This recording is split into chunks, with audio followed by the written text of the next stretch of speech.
Hello friends. आज के lecture basics of electricity में आप लोगों का स्वागत है। आज हम लोग डिस्कस करने वाले हैं कि इलेक्ट्रिसिटी होता क्या है, ये काम कैसे करता है और इसके कुछ बेसिक कॉन्सेप्ट्स के बारे में हम लोग जानेंगे। तो सबसे पहले सबसे बेसिक सवाल से शुरू करते हैं कि इलेक्ट्रिसिटी होता क्या है। What is electricity? तो इलेक्ट्रिसिटी होता है फ्लो ऑफ इलेक्ट्रॉन्स। सबसे बेसिक अगर हम लोग समझें तो इलेक्ट्रिसिटी क्या होता है, फ्लो ऑफ इलेक्ट्रॉन्स होता है। यानी इलेक्ट्रिसिटी का जो बेसिक कंपोनेंट है वो क्या है, इलेक्ट्रॉन है। तो अगर इलेक्ट्रिसिटी को हम लोगों को बेहतर समझना है तो हम लोगों को इलेक्ट्रॉन के बारे में समझना पड़ेगा। तो चलिए उसके बारे में देखते हैं।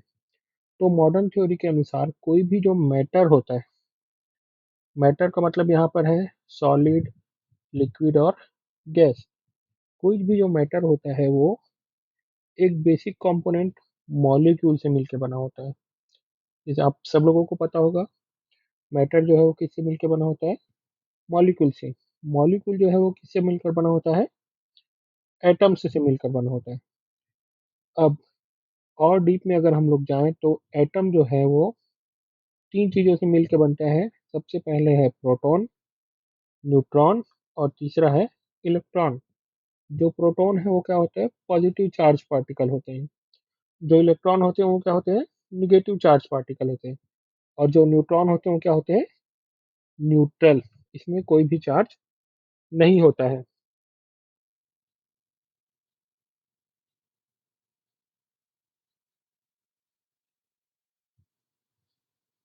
किसी भी एटम में नॉर्मल कंडीशन में जो नंबर ऑफ प्रोटॉन्स होते हैं वो नंबर ऑफ इलेक्ट्रॉन्स के क्या होते हैं, बराबर। यानी जितना चार्ज पॉजिटिव होता है उतना ही चार्ज निगेटिव होता है। तो जो इलेक्ट्रॉन है ओवरऑल क्या रहता है, एटम है वो न्यूट्रल स्टेट में। नॉर्मल कंडीशन में जो एटम होता है वो क्या होता है, न्यूट्रल स्टेट में होता है।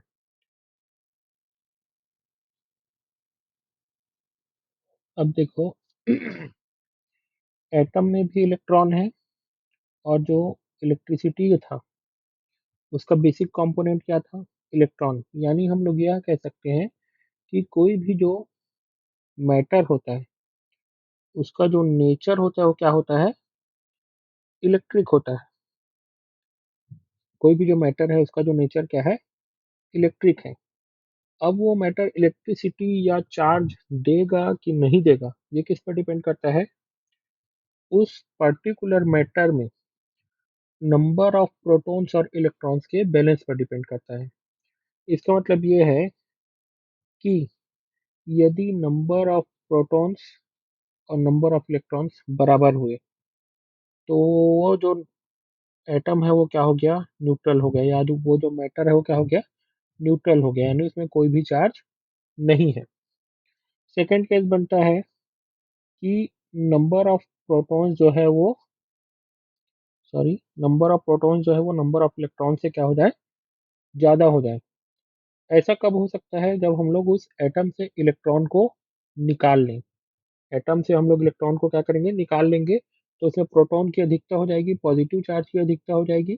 तो क्या हो जाएगा, पॉजिटिव चार्ज हो जाएगा। तो हम लोग क्या बोलेंगे कि जो मटेरियल है वो पॉजिटिवली चार्ज्ड है।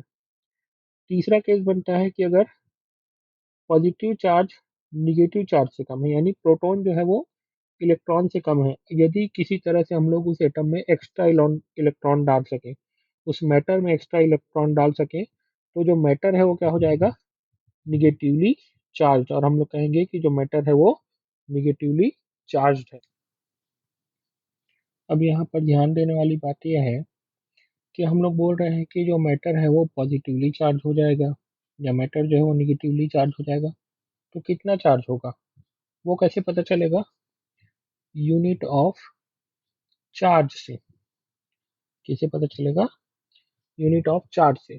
तो जो इलेक्ट्रॉन होता है उसका जो चार्ज है, एक इलेक्ट्रॉन का जो चार्ज है वो बहुत ही ज़्यादा कम होता है।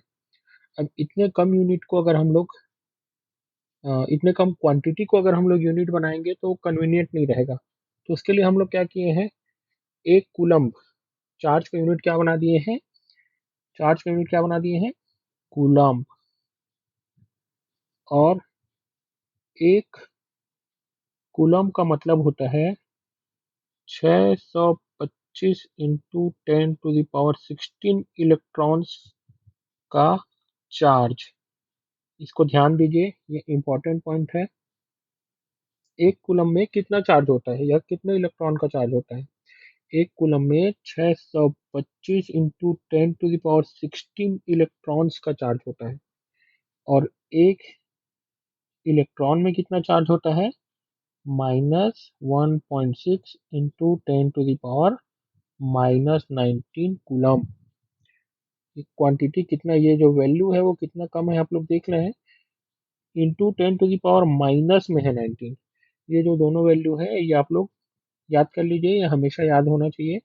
ये जो कूलम का यूनिट है, जो कूलम का जो चार्ज है और इलेक्ट्रॉन का जो चार्ज है, ये बहुत इंपॉर्टेंट है एग्जाम पॉइंट ऑफ व्यू से, एसएससी के लिए और सीएसईबी जेई के लिए। दोनों में से कुछ क्वेश्चन पूछा जा सकता है। ठीक। अब यदि हम लोग कहें कि किसी मैटर में 1 कूलम चार्ज है, अगर किसी मैटर में 1 कूलम चार्ज है तो उसका मतलब क्या होगा कि उस मैटर में 625 इंटू 10⁻16 इलेक्ट्रॉन्स हम लोग निकाल लिए हैं। अगर पॉजिटिव चार्ज रहेगा तो क्या बोलेंगे, 625 इंटू 10⁻16 इलेक्ट्रॉन्स उस मैटर से हम लोग निकाल लिए हैं। और अगर निगेटिव चार्ज है, 1 कूलम का पॉजिटिव चार्ज और 1 कूलम का निगेटिव चार्ज, तो 1 कूलम निगेटिव चार्ज है बोलेंगे तो हम लोग क्या बोलेंगे कि उसमें हम लोग 625 इंटू 10⁻6 इलेक्ट्रॉन्स डाल दिए हैं। इसमें क्या करेंगे, निकाल लिए हैं, इसमें क्या किए हैं, डाल दिए हैं। अब यहाँ पर दोनों में हम लोग क्या बोल रहे हैं कि इलेक्ट्रॉन्स को निकाल रहे हैं या इलेक्ट्रॉन्स को डाल रहे हैं, तो इसको थोड़ा सा समझ लेते हैं। जो एटम होता है, एटम के बीच में क्या होता है, न्यूक्लियाई। क्या होता है? न्यूक्लियाई। इसको हम लोग न्यूक्लियाई बोलते हैं। इसी न्यूक्लियाई में जो प्रोटॉन है वो और न्यूट्रॉन है वो रहते हैं। तो जो प्रोटॉन है वो इस न्यूक्लियाई से इतना स्ट्रांगली अटैच्ड रहता है कि इस प्रोटॉन को इस न्यूक्लियाई से निकालना लगभग इम्पॉसिबल है। ठीक, यहाँ तक समझ में आ गया। अब इस न्यूक्लियाई के चारों तरफ क्या बने रहते हैं, ऑर्बिट। ठीक, इस ऑर्बिट में क्या रहता है, हमारे इलेक्ट्रॉन्स रहते हैं। अब इस ऑर्बिट में भी जो आउटर मोस्ट ऑर्बिट है, सबसे बाहर का जो ऑर्बिट है, उसमें जो इलेक्ट्रॉन्स हैं उनको हम लोग क्या बोलते हैं, वैलेंस इलेक्ट्रॉन्स। क्या बोलते हैं, वैलेंस इलेक्ट्रॉन्स या फिर फ्री इलेक्ट्रॉन्स। यानी किसी भी मैटर के, किसी भी एटम के आउटर मोस्ट ऑर्बिट में जो इलेक्ट्रॉन होते हैं वो क्या होते हैं, फ्री इलेक्ट्रॉन्स। यहाँ पर फ्री का मतलब क्या है कि इसको हम लोग इस एटम से डिटैच कर सकते हैं, यानी मैं चाहूँ तो इस एटम को, यहाँ सॉरी, इस इलेक्ट्रॉन को यहाँ पर इस एटम से अलग कर सकता हूँ। तो ये क्या हो गया, फ्री हो गया। पहले इससे जुड़ा हुआ था, अब क्या हो गया, इससे ये फ्री हो गया। फ्री हो गया का मतलब अब ये कहीं भी जा सकता है, कहीं भी मूव कर सकता है। तो यही जो फ्री इलेक्ट्रॉन्स होते हैं वो फ्लो ऑफ करंट में, फ्लो ऑफ इलेक्ट्रिसिटी में कंट्रीब्यूट करते हैं। इसी को हम लोग क्या बोलते हैं, फ्लो ऑफ इलेक्ट्रॉन्स। ये जो फ्री इलेक्ट्रॉन्स हैं यही क्या करते हैं, किसी मैटर में करंट के रूप में फ्लो होते हैं। यहाँ तक समझ गए होंगे आप लोग। अब मैंने कहा कि जो एटम है उसके आउटर मोस्ट ऑर्बिट से हम लोग इलेक्ट्रॉन्स को निकाल सकते हैं। इसका मतलब ये नहीं है कि जितना इलेक्ट्रॉन है सबको मैं निकाल दूं। ठीक है, किसी भी एक एटम से, किसी भी एक एटम से मैक्सिमम एक इलेक्ट्रॉन निकाला जा सकता है, सिर्फ और सिर्फ एक इलेक्ट्रॉन। अब आप सोचेंगे कि एक इलेक्ट्रॉन से क्या ही फर्क पड़ता है। ठीक है, तो एक इलेक्ट्रॉन से तो कोई फर्क नहीं पड़ता, लेकिन किसी भी मैटर के, किसी भी मैटर मतलब वो मैटर जो कंडक्टिंग मैटर है, किसी भी कंडक्टिंग मैटर के छोटे से छोटे पार्टिकल में, छोटे से छोटे टुकड़े में अरबों खरबों एटम्स होते हैं। ठीक, अब उन अरबों खरबों एटम से अरबों खरबों फ्री इलेक्ट्रॉन्स हम लोगों को मिलता है। जैसे एग्जांपल के लिए कॉपर के 1 सेंटीमीटर क्यूब के टुकड़े में लगभग 8.5 into 10 to the power 22 electrons. आप देख लीजिए कि ये नंबर कितना ज़्यादा है, 10 टू द पावर 22 करोड़ों करोड़ों करोड़ों इलेक्ट्रॉन्स होते हैं। यही जो इलेक्ट्रॉन्स है वो क्या करते हैं, फ्लो ऑफ इलेक्ट्रिसिटी में हेल्प करते हैं। अब जिस मैटर में जितना ज़्यादा फ्री इलेक्ट्रॉन्स होगा वो क्या होगा, उतना ज़्यादा कंडक्टिंग होगा, उतना ज़्यादा उसमें से क्या होगा, करंट फ्लो हो सकेगा। चलिए देखते हैं कि इलेक्ट्रिक करंट क्या होता है। किसी भी कंडक्टिंग मटेरियल में एक निश्चित दिशा, इसको ध्यान दीजिएगा, एक निश्चित दिशा में इलेक्ट्रॉन के फ्लो को हम लोग क्या बोलते हैं, इलेक्ट्रिक करंट। यहाँ पर सबसे इम्पोर्टेंट बात जो ध्यान में रखने वाली है वो ये है कि निश्चित दिशा, क्योंकि कोई भी एक मटेरियल है उसमें फ्री इलेक्ट्रॉन्स अवेलेबल रहते हैं। क्या रहते हैं, फ्री इलेक्ट्रॉन्स अवेलेबल रहते हैं। लेकिन ये जो फ्री इलेक्ट्रॉन्स है वो क्या होते हैं, रैंडम दिशा में मूवमेंट करते रहते हैं। कोई इधर मूव कर रहा है, कोई इधर मूव कर रहा है, कोई इधर मूव कर रहा है, कोई इधर मूव कर रहा है, कोई इधर मूव कर रहा है। तो इसको हम लोग क्या बोलते हैं, फ्लो ऑफ करंट नहीं बोल सकते। ठीक है, जैसे कहीं पर कोई कॉपर वायर रखा है तो उस कॉपर वायर में फ्री इलेक्ट्रॉन तो है, लेकिन वो फ्री इलेक्ट्रॉन क्या कर रहा है, रैंडम मूवमेंट कर रहा है, तो उसको हम लोग क्या बोलेंगे, करंट नहीं बोलेंगे। क्या उसमें करंट फ्लो होते रहते हैं, कहीं भी कॉपर वायर रखा है तो क्या उसको में करंट फ्लो हो रहा है ऐसा बोलेंगे, नहीं बोलते हैं। क्यों नहीं बोलते हैं, क्योंकि उसका जो फ्री इलेक्ट्रॉन है वो रैंडम मूवमेंट करता है। अब इन्हीं फ्री इलेक्ट्रॉन्स को जब हम लोग इलेक्ट्रिकल सप्लाई देते हैं, इलेक्ट्रिकल प्रेशर देते हैं, वोल्टेज देते हैं, पोटेंशियल डिफरेंस या ईएमएफ प्रोवाइड करते हैं, तो क्या हो जाता है, ये जो इलेक्ट्रॉन्स है वो एक निश्चित दिशा में फ्लो होने लगते हैं। जो इलेक्ट्रॉन्स है वो क्या होते हैं, एक निश्चित दिशा में, अगर ये न्यूक्लियस है तो एक निश्चित दिशा में क्या होने लगते हैं, फ्लो होने लगते हैं। और ये निश्चित दिशा कौन सी है, जिधर हम लोग क्या किए हैं, पॉजिटिव लगाए हैं। यानी जो इलेक्ट्रॉन्स है वो हमारा जो ईएमएफ सोर्स है उसके पॉजिटिव की ओर फ्लो करना स्टार्ट करते हैं। ठीक है, समझ में आया। अब जब इलेक्ट्रॉन इस दिशा में फ्लो कर रहा है तो हम लोग क्या बोलते हैं कि जो करंट है वो इस दिशा में फ्लो हो रही है। इलेक्ट्रॉन जब पॉजिटिव की ओर आ रहा है तो हम लोग बोलते हैं कि जो करंट है वो पॉजिटिव से निकल के जा रहा है। इसको हम लोग क्या बोलते हैं, conventional current. Conventional current, conventional मतलब पहले से जो चलते आ रहा है उसको हम लोग क्या बोलते हैं, कन्वेंशनल करंट बोलते हैं। अब यहाँ पर एक चीज आप लोग ध्यान दीजिए या समझिए कि करंट करंट इसी दिशा में बहेगा ऐसा जरूरी नहीं है, या ऐसा कुछ प्रमाण नहीं। ये क्या है, कन्वेंशन है। हम लोग ऐसा मान रहे हैं कि करंट इधर फ्लो हो रहा है। करंट खुद तो कुछ होता नहीं है, ठीक है ना, उसको देख सकते हैं, सिर्फ उसको महसूस कर सकते हैं। तो करंट इस दिशा में भी जा सकते हैं और इस दिशा में भी जा सकता है। ठीक, दोनों दिशा में जाने पर जो भी सर्किट में कंपोनेंट है उसके परफॉर्मेंस पर कोई फर्क नहीं पड़ता है। इस चीज को ध्यान दीजिए। ये सिर्फ क्या है, कन्वेंशनल करंट। हम लोग क्या किए हैं, अपने समझने के लिए, अपने रिसर्च के लिए, यूनिवर्सली अडॉप्ट करने के लिए, सब लोग उसी चीज को माने, उसी चीज को करें, उसके लिए हम लोग क्या किए हैं, ये ये बोल दिए हैं कि जिधर पॉजिटिव रहेगा वहीं से क्या होगा, करंट निकलेगा और उसी डायरेक्शन में फ्लो होगा। लेकिन ऐसा नहीं है, करंट इधर भी जा सकता है और करंट इधर भी जा सकते हैं, और इससे जो सर्किट के पैरामीटर्स हैं, सर्किट का जो परफॉर्मेंस है उस पर कोई भी फर्क नहीं पड़ता है। इस चीज को आप लोग ध्यान रखिएगा। अब हम लोग ये तो समझ गए कि करंट होता क्या है, करंट क्या है, फ्लो ऑफ इलेक्ट्रॉन्स है। लेकिन करंट को मेजर कैसे किया जाए, तो अगला जो टॉपिक है वो है मेजरमेंट ऑफ करंट।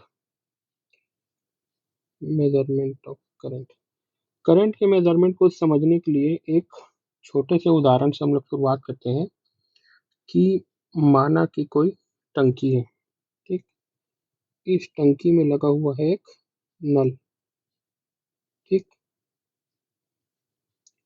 और इसमें भरा हुआ है पानी। मैं जब इस नल को ओपन करूंगा, ठीक, पूरा ओपन नहीं किया हूँ अभी, मैं जब वो नल को ओपन करूंगा तो क्या होगा, यहाँ से पानी बहने लगेगा।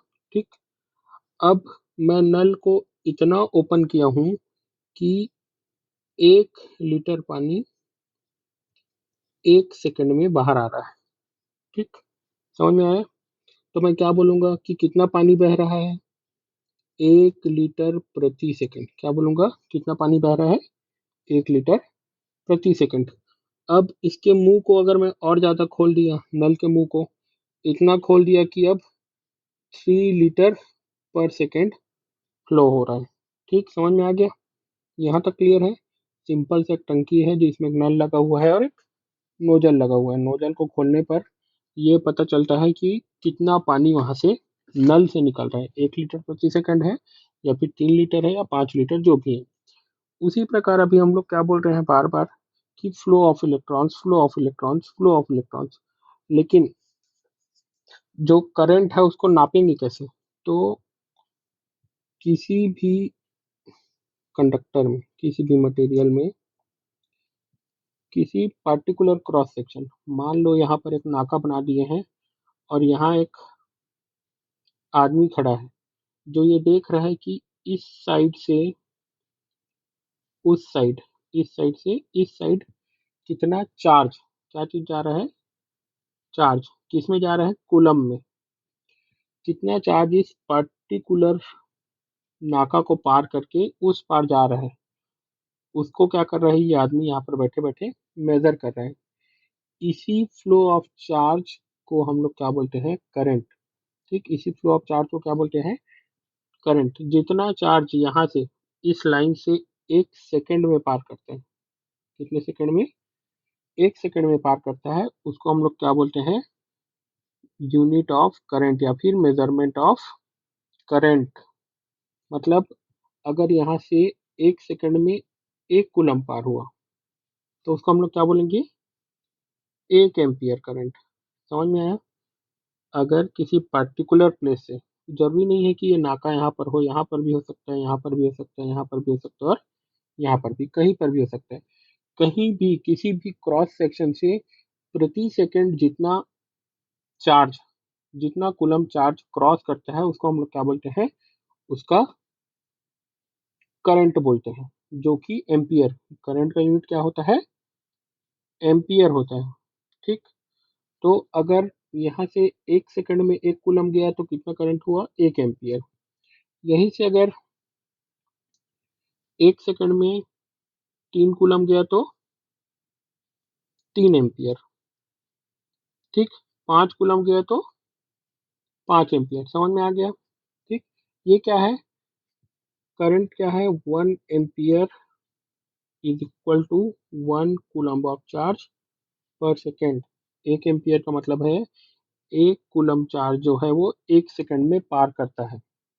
ठीक, तो हम लोग क्या लिख सकते हैं? Current is equal to charge upon time. ये करंट का फॉर्मूला है। करंट इज इक्वल टू क्या होता है? Charge upon time. समझ में आ गया? ठीक, अब यहाँ पर क्या हो रहा था? फिक्स था कि 1 कूलम जाएगा या 2 कूलम जाएगा या 3 कूलम जाएगा या 5 कूलम जाएगा। कभी कभी क्या होता है? वेरिएबल रहता है, कभी 1 कूलम जा रहा है, कभी 2, कभी 3, कभी 4, कभी 1.5। अगर वो अलग अलग कूलम ऑफ चार्ज जाता है तो उसके लिए हम लोग क्या करते हैं? dq/dt। dq का मतलब क्या है? स्मॉल चार्ज, और dt का मतलब क्या है? Small time. ये डिफरेंशिएशन आप लोग पढ़े होंगे, डिफरेंशिएशन में dq/dt होता है। तो अगर चार्ज जो है वो वेरिएबल है तो हम लोग क्या करेंगे? इस फॉर्मूला का यूज करेंगे, और कांस्टेंट है तो इस फॉर्मूला का। अब एक दूसरा उदाहरण देखते हैं इसी में, मेजरमेंट ऑफ करंट में, कि यदि यदि किसी कंडक्टर में 5 कूलम चार्ज 10 सेकंड में क्रॉस करता है तो करंट कितना होगा। ठीक है, इसका सॉल्यूशन क्या होगा। करंट इज इक्वल टू क्या होता है, चार्ज अपॉन टाइम। ठीक, चार्ज कितना बोल रहा है, 5 कूलम। टाइम कितना बोल रहा है, 10 सेकेंड। यानी कितना हो गया, 0.5 एम्पियर। समझ में आ गया। नेक्स्ट है, आप लोगों के लिए होमवर्क है। यदि किसी कंडक्टर से यदि किसी कंडक्टर से 3.5 कूलम चार्ज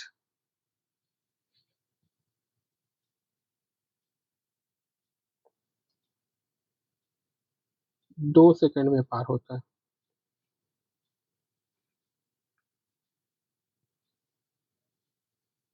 तो करंट कितना होगा, ये आप लोगों को बताना है। ठीक, दूसरा होमवर्क है आप लोगों के लिए।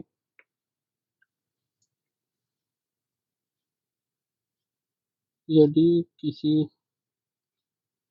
कंडक्टर में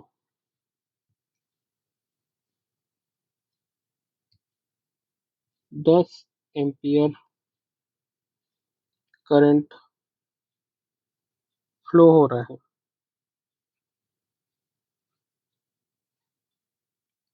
तो उस कंडक्टर में 10 सेकंड में कितना चार्ज फ्लो होगा। ठीक है, दोनों दोनों एग्जांपल का सॉल्यूशन करके आप लोग कमेंट में उसका आंसर दीजिएगा। ठीक, थैंक यू।